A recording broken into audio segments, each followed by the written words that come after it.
too, because we're going to be spending a lot of money on shipbuilding. We're way, way, way behind. We used to build a ship a day, and now we don't do a ship a year practically, and we have the capacity to do it. So we'll talk to you about that. Okay, Matt? What do you think about that? That's a natural.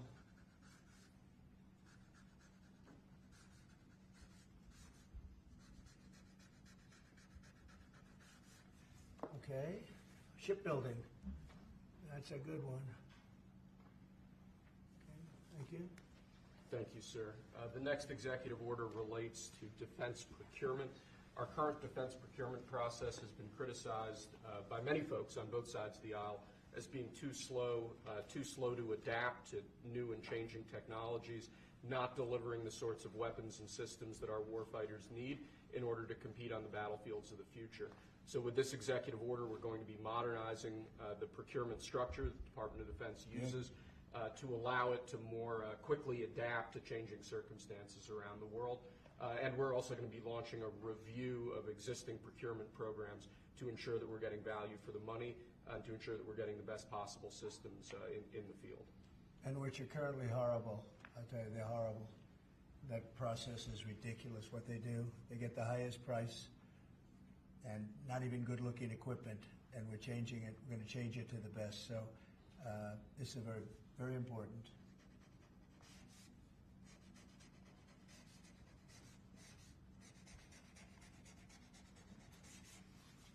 I want to say hello to Brooke.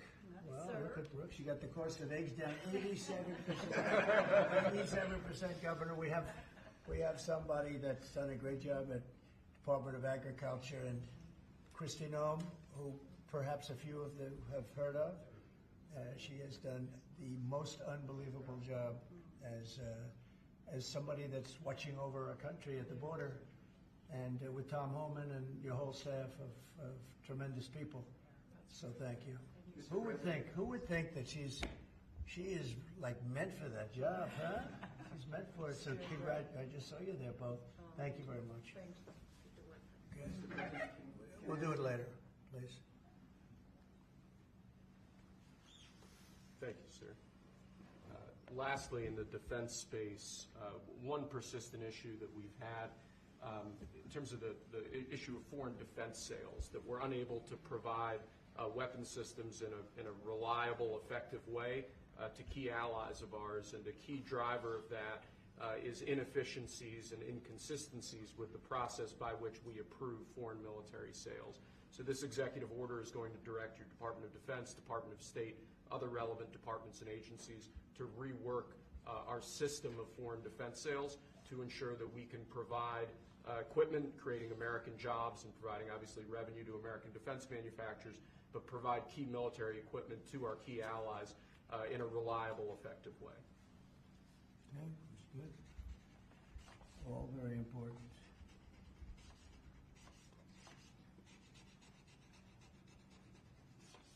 Okay? Because our budget is just about approved, and it's a big budget, and we want to spend the money properly, get the best equipment in the world. We rebuilt our military during my first term, rebuilt it entirely, beautiful. And then some was given away to Afghanistan so stupidly, the most embarrassing day in the history of our country, I think. But it's still, we have to fix it up a little bit, and that's what we're going to do. We're going to do a good job of it, too. Thank you. Next up, sir, we have a series of executive orders and a memorandum all relating to deregulation, which has obviously been a major priority of your administration. The first of these is an executive order. The Biden administration launched what you've called a war on showers. They had certain regulations that basically killed the water pressure of showers and other water appliances. You can say it. Go ahead. What are the appliances? I mean, it's everything, sir. Sinks and toilets, dishwashers, toilets, sinks. But the shower heads are a huge There's no deal. water. You don't get water. It's ridiculous. So with this executive order, we're effectively going to be reversing that set of regulations to ensure that Americans have choice in the consumer market. If they want a low-flow shower head, they can buy one. If they want a real-deal shower head, they should have the ability to get one. That's true. You buy a new house, you pay a lot of money, and the developers, you're not allowed to do anything more. They put restrictions on They used to have a restrictor where you could take it out, but now they weld it in. And you take a shower or wash your hands, whatever you do, including dishwashers where no water comes out. But you wash your hands, and in my case, I like to take a nice shower to take care of my beautiful hair. And I have to stand under the shower for 15 minutes till it gets wet. It comes out drip, drip, drip. It's ridiculous. And what you do is you end up washing your hands 5 times longer. So it's the same water.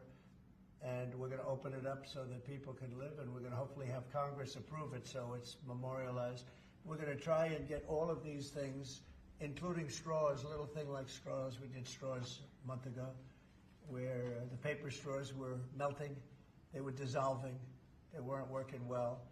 And we went back to the plastic straws.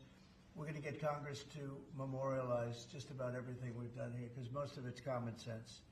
But the water is horrible. When you go into anytime you see a new faucet, you know it's going to be a long wash of the hands. And so we're changing. It's a big deal. I did it in the first administration. Biden came in his first week, and he had no idea what he was doing, but somebody told him to do it. In his first week, he put the restrictions on all the bathroom utilities. Even in areas that have so much water, they don't know what to do with it. You see those areas all the time with the flooding. So we're doing that, and we're going to get all of the things that you've seen. I think we set a record. We're up to almost 200 and 500 amendments. Nobody's ever done that. We're going to get them approved by Congress so they're memorialized, and we look forward to doing that. Very important. And Congress is going to start working on it as soon as we get the big, beautiful deal done. The big, beautiful deal is important. The biggest tax cuts in the history of our country, that's important.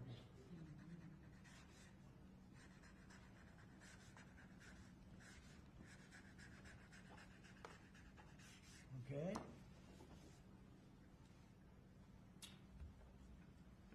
Okay, is that okay? It's a 10. You're taking a good shower. We rate the signatures. That was a 10, that's why. This is another executive order relating to deregulation, sir. There are a lot of regulations on the books that either promote monopoly directly or prevent new market entrants from entering into a given market. The net effect of that is very negative for consumers. So what this executive order is going to do is direct your departments and agencies to work with the FTC, with the Attorney General, with the Department of Justice, to ensure that the regulations we have on the books don't function as anti-competitive barriers to new market entrants. The net effect of all of that is going to hopefully be market forces that redound to the benefit of consumers and ordinary Americans as opposed to monopolistic businesses. I said yesterday he was a great, great student at Harvard before it went bad. It's gone really bad. Now they're teaching their students mathematics, basic mathematics. Can you believe it? So what does that mean? They're allowing people in that can't add 2 and 2? What's going on at Harvard? I went to law school there, sir, and it was pretty liberal when I was there, but it's gone way off the deep end in recent years. I don't know if you read that. They're teaching them basic mathematics, people that got accepted to Harvard. How come they got accepted if they don't have mathematics? And we're holding back $8 billion. Can we believe? We give Harvard $8 billion. And we're holding back Columbia. We're holding back a lot of the schools because they were woke. And they've hurt a lot of people. Okay? Thank you. Thank you, sir. Okay. There are a large number of regulations on the books. These are regulations that are currently in effect that we believe blatantly violate the law, blatantly violate Supreme Court precedent that otherwise are just blatantly illegal. So what this presidential memorandum does basically just directs the heads of your departments and agencies to follow the law and to cease enforcing regulations that are blatantly illegal or unconstitutional. It's a big deal.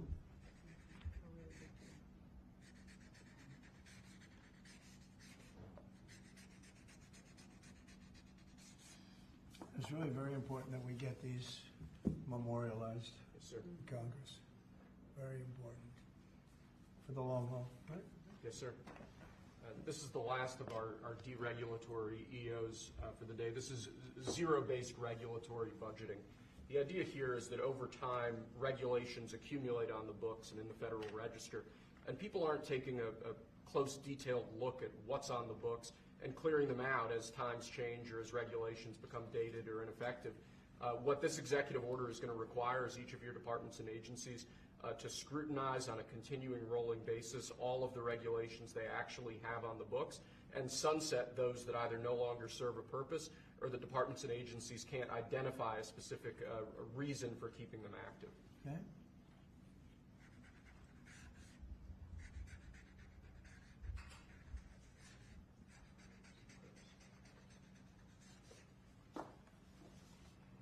Okay.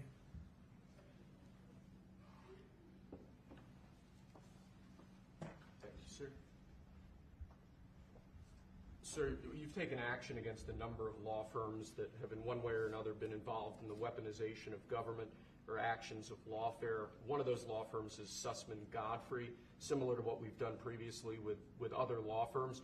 This is an executive order that takes certain measures against Sussman Godfrey to ensure that they can't access government resources, government buildings, scrutinizing certain aspects of their practices as a law firm, given their previous activities.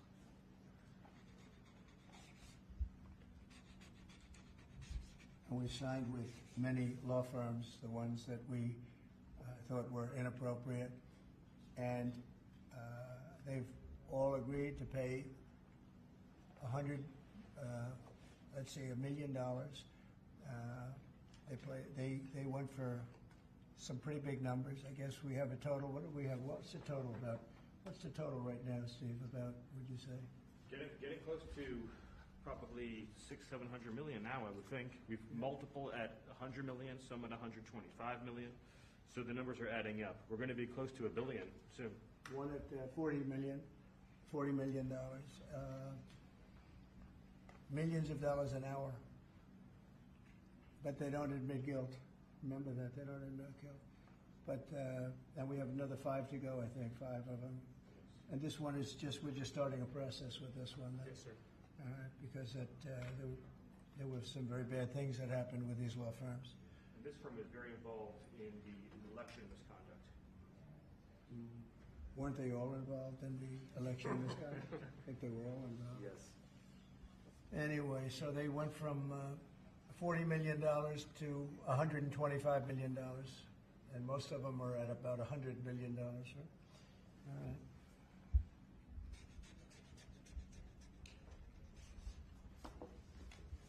Thank you. Thank you, sir. The next presidential memorandum we have for you relates to Miles Taylor. You may recall that Miles Taylor served in the Department of Homeland Security during your previous administration.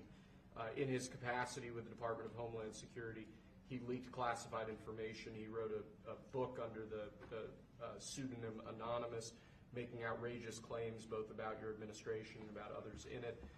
What this presidential memorandum is going to do, one, it's going to strip any active clearance that he has in light of his past activities involving classified information. It's also going to order the Department of Justice to investigate his activities to see what else might come up in that context, given his egregious behavior during your previous administration. And I had no idea who this guy was. I had no idea. I saw him on CNN, or one of them, I guess CNN, a lot. He'd be on all the time, saying that the president is the president. I had no idea. It's like, in this office you have a lot of young people, and they're here. I'll see him for 2 minutes, and I assume he was in the office, but I barely remember him.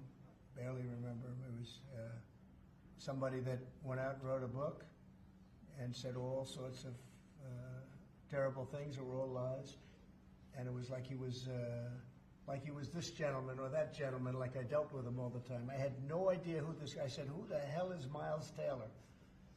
And he made a living on going on CNN talking about the president. And I think what he did, he wrote a book, Anonymous, said all sorts of lies, bad things. And I think it's like a traitor. It's like spying. He walks into the office. He's supposed to be sitting here. A lot of people, I'll be here, and there'll be 20 people standing in the room. There'll be oftentimes young people in the office. I assume he was one of them at least. but I didn't know anything about him. And he wrote a book, Anonymous, and I always thought it was terrible. And now we have a chance to find out whether or not it was terrible. But it was a work of fiction. Had a lot of publicity. Got himself a nice job with CNN or one of them.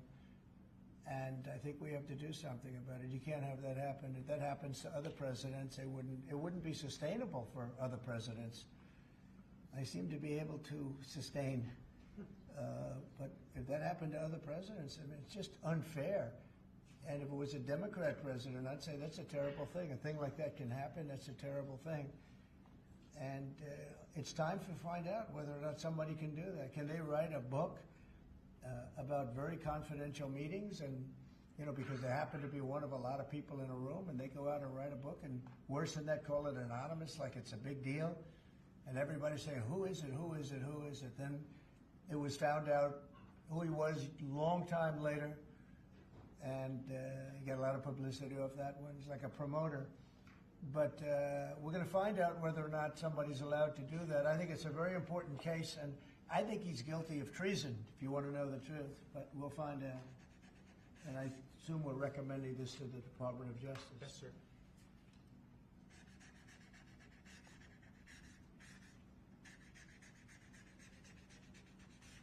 Okay, good.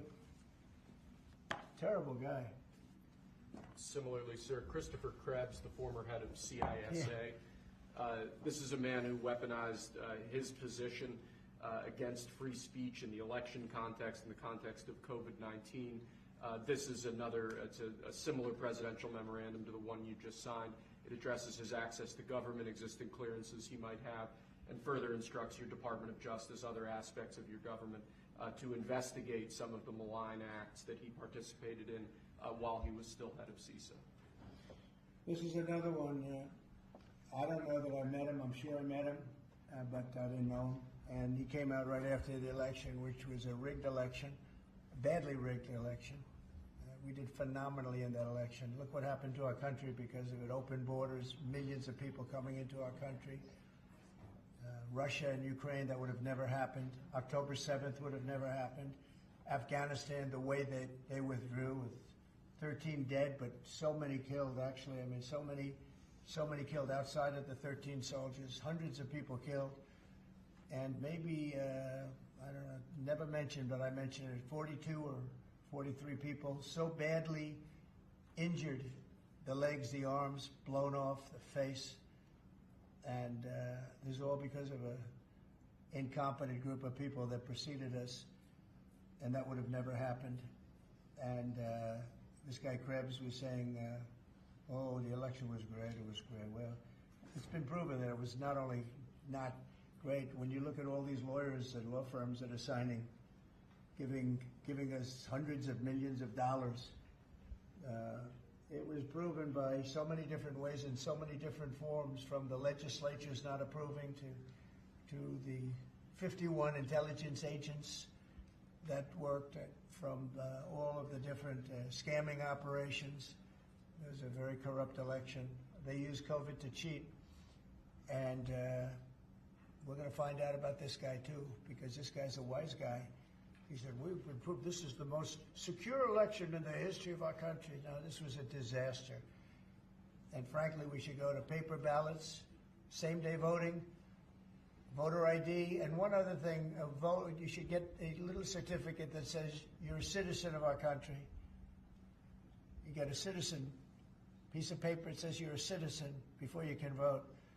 But you want voter ID and you want paper ballots, and you really want same-day voting. If you don't have same-day voting, they decide to change the air conditioner. Oh, we're fixing the air conditioner. Let's move all these boxes.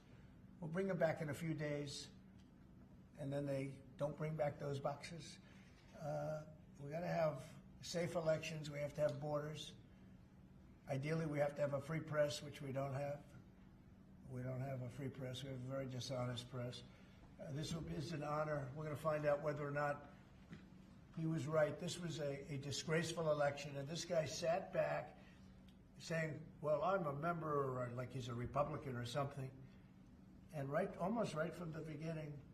And he's tried to make the case that this election was a safe election. I think he said this is the safest election we've ever had. And yet, every day you read in the papers about more and more fraud that's discovered. He's the fraud. He's a disgrace. So we'll find out whether or not it was a safe election. And if it wasn't, he's got a big price to pay. And he's a bad guy. There's another one. I have no idea who he is. Krebs. No idea who he is. I'm sure he was in the room at some point, just like you're all in the room, but I have no idea who he was, so thank you very much. Those last two are very important, I think, for the country. Thank you, sir. And lastly, we just have 3 proclamations. These are the sorts of things that most presidents use an auto pen for. You obviously don't like using the auto pen much, if at all. The first of these is National Former Prisoner of War Recognition Day. This is one that you did in each of, I believe, each of the previous years of your previous administration, recognizes former prisoners of war. More generally, this proclamation is written to acknowledge the great steps you've made both in this administration and your previous administration on behalf of veterans, homeless veterans, others who have suffered in that way, and basically stating that it's a priority of your administration to ensure that veterans and homeless veterans are cared for properly. Good.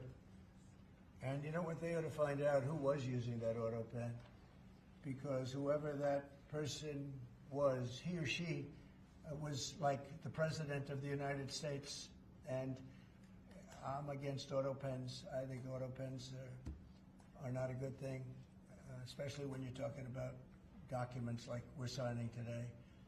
If he can't sign, then he can't be president. It's pretty simple. Let's see whether or not he could sign. But I think that should be tested. I really think that should be tested. It's another one. And you may think about it, because how can a man that, did he really know that when they gave all false information on the council, I mean, the whole unselect committee of political lunatics, they destroyed all the information. You can't get any information. They went for like a year and a half, almost 2 years, screaming and ranting and raving. Democrats plus 2 worse than Democrats. You had Cheney, Liz Cheney, and crying Adam Kinzinger. Crying Adam. Every time I looked at him, he was crying. The guy was a crier. But you can't do that. You just can't do that. So we're going to find out a lot. I think we're going to find out a lot. These last 3 or 4 have been they've been very, very interesting. We'll see what happens. Sir. But I don't think a president should be allowed to use an auto pen when they're signing very, important legislation. I think a president should sign it, not use an auto pen. And we're going to find out whether or not he knew what the hell he was doing. I'm sure at this point he'll say, I signed it. They'll tell him what to say. But to give pardons to people that destroyed all the information. If you destroyed information on a civil case, just a civil case, not a criminal case, a civil case, they put you in jail for that. And they found out that Pelosi was the one that was in charge of the security of the Capitol, and she knew all about it, and she admitted her guilt to her daughter, who was a movie documentary person. I'm sure her daughter's not too happy about that. I'm sure Crazy Nancy's not too happy. But we found out all the things, everything. And we go for the information. Sir, we've destroyed all of that information. If I haven't destroyed it, I wouldn't be sitting here right now. I guarantee you that. I'd be sitting someplace else. So I think it's something that we should really look at, because that's so important. The whole concept of an auto pen, because whoever's, auto pens are run by somebody. Whoever ran the auto pen was president of the United States, and I would be willing to bet that Biden didn't know, probably didn't know anything about any of it. Very dangerous, very dangerous. So you're going to check that out, right? Yes, please? sir. We're working on it right now, sir. This is just another proclamation, sir, declaring National Crime Victims' Rights Week. You've obviously made it a major priority of your administration to track down and at times deport criminals who have committed violence on our streets, who have victimized so many people.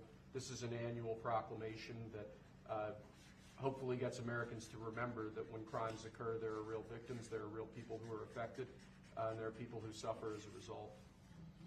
Okay, it's very important. Thank you. I just want to add, so we're working very hard with Democrats, the governor, with Matt Hall, with a lot of transportation, Sean and all of the people trying to keep Selfridge Air Force Base open, strong, thriving, and I think we're going to be successful, Governor. I think we'll be very successful at that. We've gotten some good feedback from Pete Hegseth and Department of Defense, and they're talking about F-16s, they're talking about F-35s, you know, et cetera. That it's a great piece of property, it's a great location, and it's a great state. So I think we're going to come back with a very good answer. We're also working on a certain fish that's taken over a beautiful lake called Michigan, right? And that's a tough one. That's a tough one. It's very. Do you want to just talk about that? Sure, Mr. President. Yeah. First of all, I want to thank you for caring so much about Michigan. We've been working a long time. We couldn't get Joe Biden to do anything about either one of these issues, particularly Selfridge Air Force Base. It'll be critical to Michigan's economy and our security when you're able to deliver us another mission there. But on the Asian carp, you know, for years, when Obama was there, we could never get anyone to do anything about this invasive species that's going to destroy our Great Lakes. You know how important recreational fishing and so much of that is to our state. Because of your work, we're hopeful that we'll get a solution there and we'll get that barrier built so we can protect our Great Lakes. So thank you, Mr. President. And they're very powerful fish. I mean, I see them, they jump out of the water, they jump at the fishermen. I mean, I've never seen anything like it. And has this gotten into any of the other lakes yet? Because you would think it would be pretty easy because they're all sort of connected.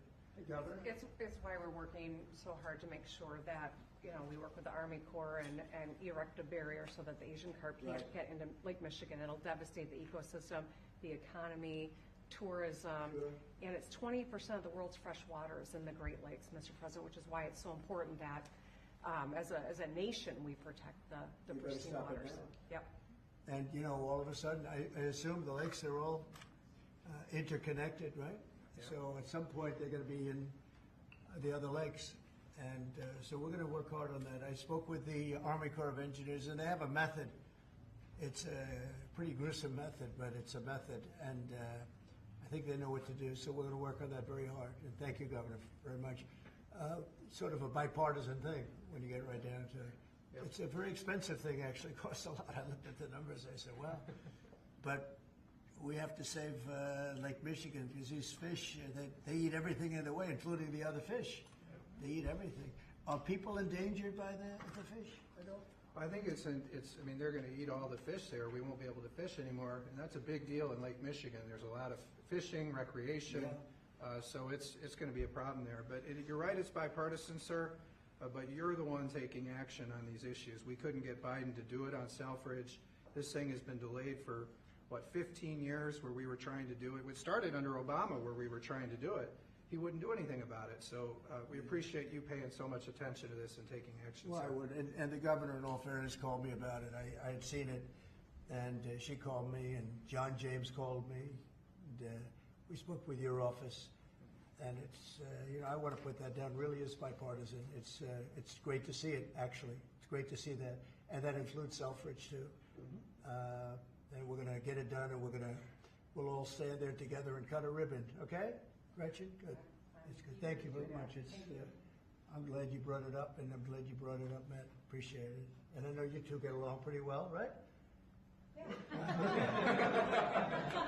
About 70% of the time. I think you do. All right, good. We'll have something to celebrate pretty soon. So pretty sure about that. Okay? Thank you, Gretchen, very much. Okay, do you have any questions? Mr. President, where does the TikTok deal stand, given what we've seen, you know, the tariffs Well, in it's China? moving along, but obviously I would say right now China's not exactly thrilled about signing it. We have a deal with some very good people, some very rich companies that would do a great job with it, but we're going to have to wait to see what's going to happen with China. So. Mr. President, still on the table? No, it's on the table very much. I think China's going to want to do it, actually. Mr. President, Can you explain more of what you believe is the end game with China? Are you waiting for President Xi to blink? How do you think this is all going to be resolved? Look, for years we've been ripped off and taken advantage of by China and others, in all fairness. But by China, that's the big one. And it's just one of those things. You know, we're making $2 billion a day right now, this country. $2 billion a day with tariffs. And they were making $2 billion a day. We'll be making more. Now when you see what happened today, I don't know if it's still there. You know, this was, I looked an hour ago, but we were up like close to 3,000 points. Nobody's ever seen a day like that. I think that's a record, isn't it, fellas? Definitely. Is that a record? Who would have thought we were going to have a record like that after watching? But because the geniuses of the world, they get it. Our country's very strong. We were left a very, very weakened country, both economically, financially, because of all of the tariffs and all of the other companies just raiding us and ripping us off. And also at the border where 21 million people were allowed to come in. Many of those people were criminals. And but the people that do this for a living, and some of them are very smart and some of them aren't smart at all. But these guys are very smart, and my group is very smart. My whole group is smart. And you've done so amazing on the border. I read the other day that there were 9 people and hundreds of thousands 2 years ago with Biden, and we had 9. We had it down to 9, and they were all let in for medical reasons. They were in bad shape. We let them in for medical reasons, not even for anything else. So you've been amazing. But that's a big thing. I think it's one of the greatest problems that I've never seen anything like it. Open borders. The whole world was emptied out. Prisons from all over the world, from the Congo in Africa, from Africa to Asia, a lot in South America, but it wasn't just South America. Prisons emptied out. And I said it outside with the drivers before, but El Salvador has been amazing, that job that the president's done. He's coming to see me next week, and we look forward to that. But that's really been amazing. Yes? Mr. President, the EU also announced increases in tariffs today. Why not treat... That's bad timing for them. That's bad timing. Why not They didn't put them in. No, they threatened them, but they picked a later date, which our expectation is it's going to be later still. Okay, good. I'm glad that they held back. You said you were watching the market. If this was the strategy all along to bring them to the table, why did you instruct or advise, or maybe they did it on their own, some of your top aides to say this is not a negotiation, to hold the line, that they were going to hold the line, that you were not going to change your mind? A lot of times it's not a negotiation until it is, and that happens. And, you know, I said outside that you have to have flexibility to do it right, and that's what we have.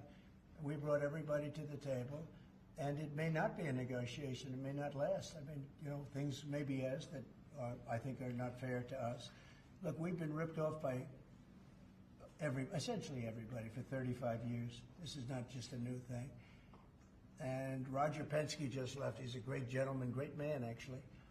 And he said no other president would have had the guts to do this. And I believe that's right. They wouldn't have done it. They should have done this a long time ago. A long time ago they should have done it. I started it with China. I took in hundreds of billions of dollars in tariffs and taxes from China in my first term. And we had the greatest economy. We were up 88% on the stock market. That was the greatest ever in the history of our country. But it had to be done. It's something that had to be done.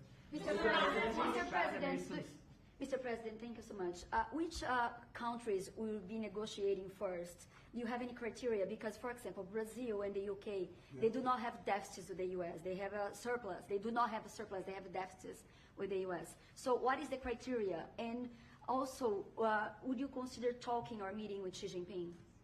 Oh, sure I would. He's a friend of mine. I like him.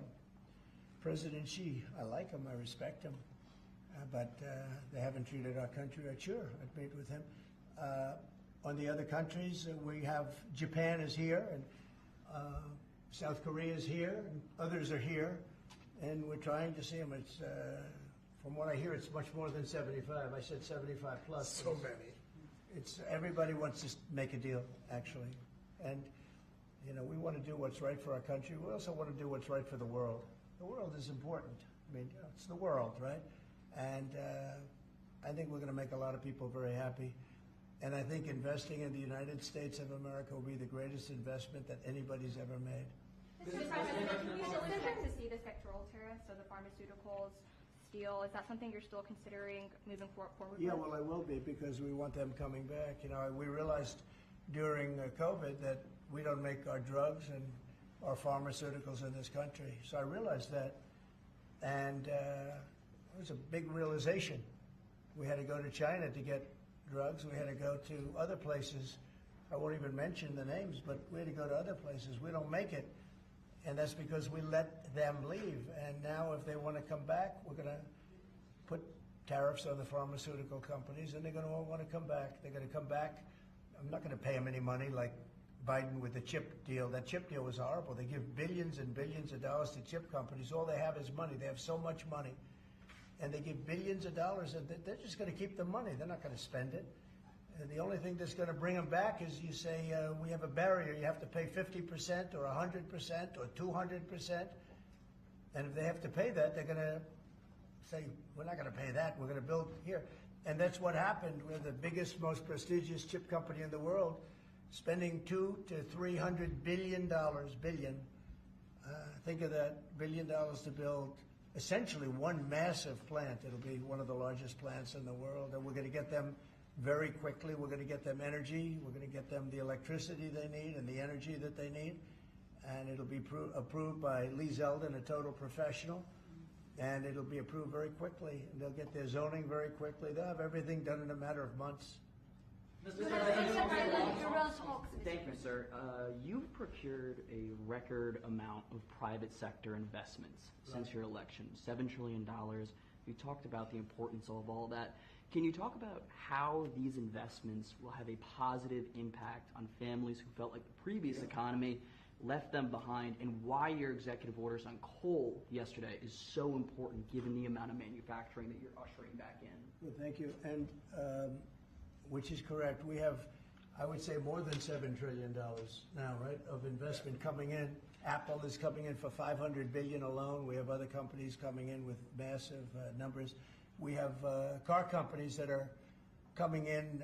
No, we've never seen anything like it. Maybe in the 1940s or 50s or something, but we've never seen anything like it. They had 3 plants canceled in Mexico. Not that we want to hurt Mexico, but we're for us. And that's what my job is. It's not to take care of other countries, but I want to help other countries as much as I can, but we have to take care of America first, and it's about America first. So we have many, many companies coming in that would have never come in if we didn't win the election and then put the tariffs on. And they're coming in because when they build in the United States, there are no tariffs. You don't have to pay any tariffs. So instead of paying 30, 40, 50% or 25%, but it could go a lot higher in some of the industries. So we have steel mills right now that are raging. The steel industry was gone. If I didn't put the tariffs on steel, because China was dumping massive amounts of steel in my first term, and I put tariffs on it, I saved the steel industry, but now it's going to thrive, maybe like never before. I mean, if you go back to U.S. Steel from 90 years ago, it was incredible. It was the #1 company in the world for a long time. That's why we don't want to see it go to Japan. And we love Japan, but U.S. Steel was a very special company. We don't want it to go to Japan or any other place. So we're working with them, and I don't know if they need any money now. I'll be honest with you, they hit gold. They hit gold because if you look at it, they have such orders for steel now. It's incredible. What's going on in our country is incredible with respect to plants. So we lost 90,000 plants and factories from the beginning of NAFTA, the worst trade deal ever made in the history of this world, but certainly in the history of trade. There's never been a worse trade deal. We were able to cancel that. We had to get approval from Congress. It was like a disastrous curse because you had to go to Congress to get it terminated. You couldn't just terminate it because it was a bad deal. And you had people in Congress that didn't want to do it because they had other reasons, maybe bad reasons. They're mostly not there anymore, those people. But it's amazing what's happened. I appreciate that question because it's incredible. I don't think we've ever seen anything like it. $7 trillion, and it's much more than that because these are places that we know. $7 trillion is unheard of. I never looked at the Biden numbers, but you could go a whole year, and it was peanuts. Everybody was leaving. They weren't coming in. They were leaving, and that means jobs are leaving. And so we're not playing games. We're going to make this country greater than ever before. Thank you for that question. Mr. Mr. President, it seems that for the China's past made few some. Let her just do that. Oh, yeah, absolutely. Okay. Thanks. For the past few days, we've heard from this administration no pause. Was this idea of doing a pause, did that just come about this morning? Can you tell us exactly what came into consideration for you and your advisors? For a period of time, I wouldn't say this morning. Over the last few days, I've been thinking about it. I've been dealing with Scott, with Howard, with some other people that are very professional. And I think it probably came together early this morning, fairly early this morning. Just wrote it up. We didn't have the use of, we didn't have access to lawyers, or we just we wrote it up from our hearts, right? It was written from the heart. And I think it was well written too, but it was written from the heart. It was written as something that I think was very positive for the world and for us. And we don't want to hurt countries that don't need to be hurt. And they all want to negotiate. The only problem is, you can only do so many at one time. It's like, we want to do it right. We want to get it right. We want to take care of them, but we have to take care of our country. So, but this was something certainly we've been talking about for a period of time, and we decided to pull the trigger. And we did it today, and we're happy about it. I didn't know it would have that kind of an impact, but it's, I think they have the biggest increase in the history of the stock market. That's pretty good. That's pretty, you're almost, if you keep going, you're going to be back to where it was 4 weeks ago. But it was a sick market 4 weeks ago, because the trade was sick. It was only a question of time. I don't blame the tariffs. I think the tariffs just sort of magnified what was happening. It was sick. Biden allowed these people to get away with murder. Biden allowed China to just take advantage of us. We had like $1 trillion deficit with China, $1 trillion deficit. So that was going to only be a matter of time. I think the tariffs brought it out faster, and they magnified the problem. But I think this was a problem that existed far beyond tariffs. This was a systemic problem, and we're going to cure that problem. And maybe to a large extent we have, because we've revealed it, and we've revealed it very strongly. Yes, sir, please. Thank you, Mr. President. So it seems China's made some serious missteps here in these negotiations, and Secretary Besson said earlier you may have goaded them into a tough position here. I'm wondering, are you in a way putting together a coalition against China in terms of trade here? No. Well, China, look, they're very capable, and I don't blame China for what happened. I blame the people sitting right at this desk, right behind this desk, or another desk. You get your choice of 7. I happen to pick the Resolute. But I blame the people sitting behind in this chair, behind this desk, for being stupid, incompetent, or not having courage. This should have been done years ago. This should have been done before Obama, in all fairness.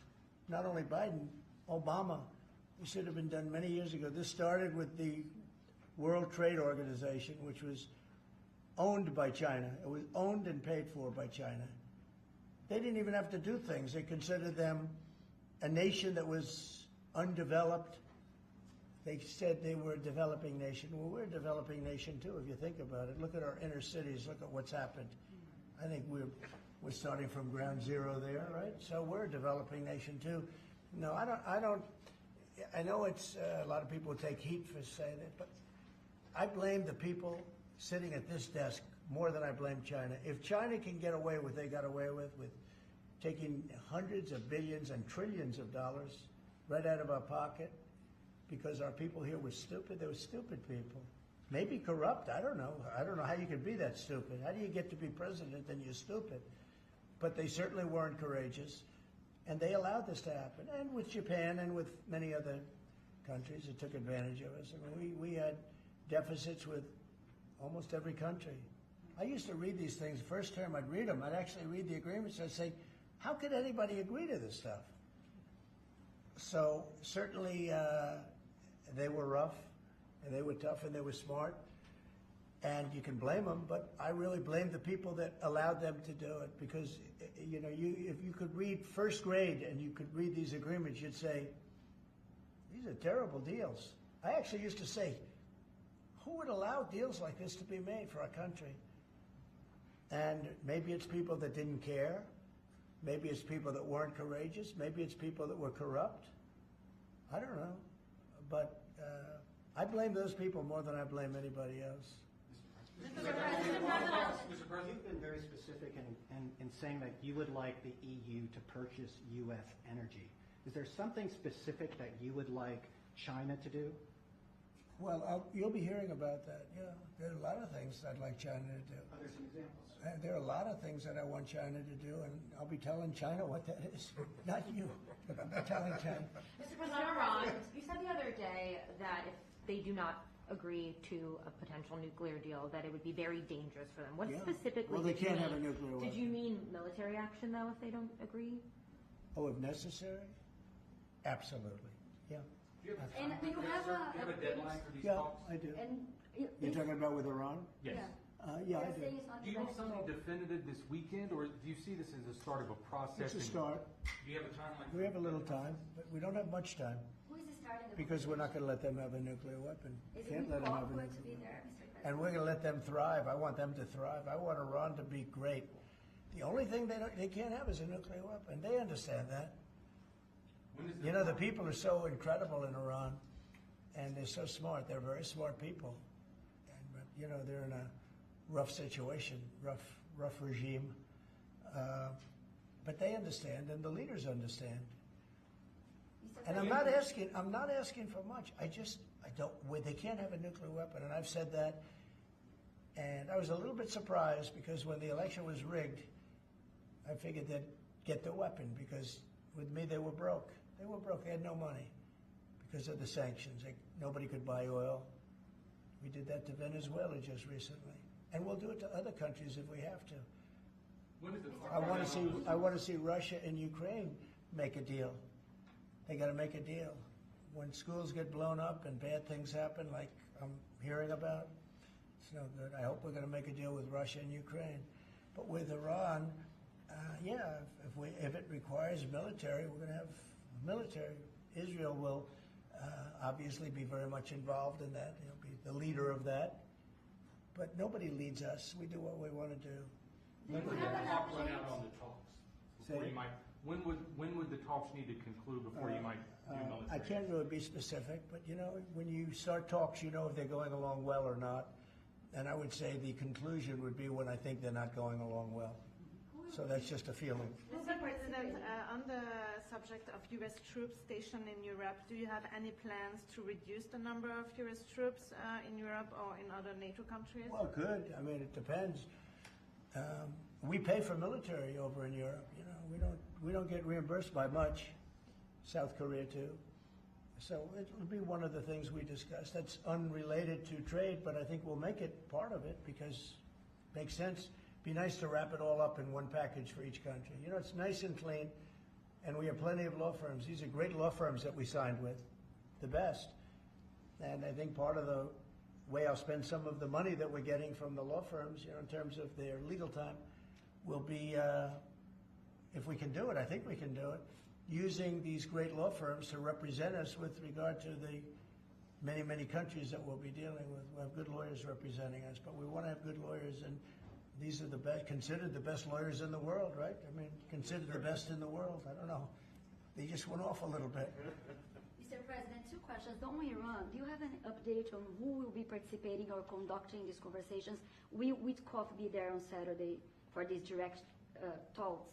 And on China, some economists are saying that right now is technically embargo on China with 125% tariffs.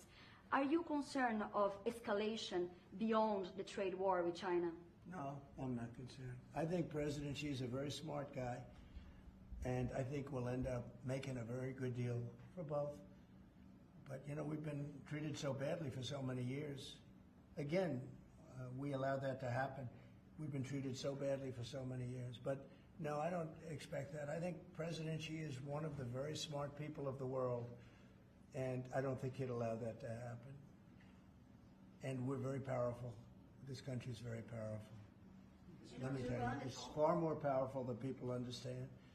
We have weaponry that nobody has any idea what it is, and it is the most powerful weapons in the world that we have. More powerful than anybody, not even close. So nobody's going to do that, but I think that if that's what you're referring to, maybe it's not. But just in terms of basic escalation, which is what you said. No, I think that President Xi is a man who knows exactly what has to be done. He's a very smart man. He loves his country. I know that for a fact. I know him very well. And I think he's going to want to get to a deal. I think that's going to happen. We'll get a phone call at some point, and it'll be off to the races. It'll be a great thing for them. It'll be a great thing for us. It's going to be a great thing for the world and for humanity.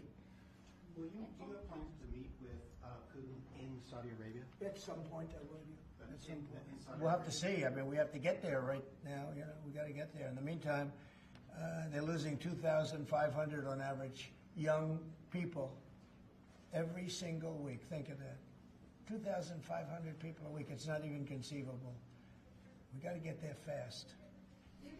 Take a couple of more. Yes. Do you have to increase tariffs on China even more before they come to the table or give you a phone I call? can't imagine it. No, I can't imagine. I don't think so. I don't think I'll have to do it. I don't think we'll have to do it more.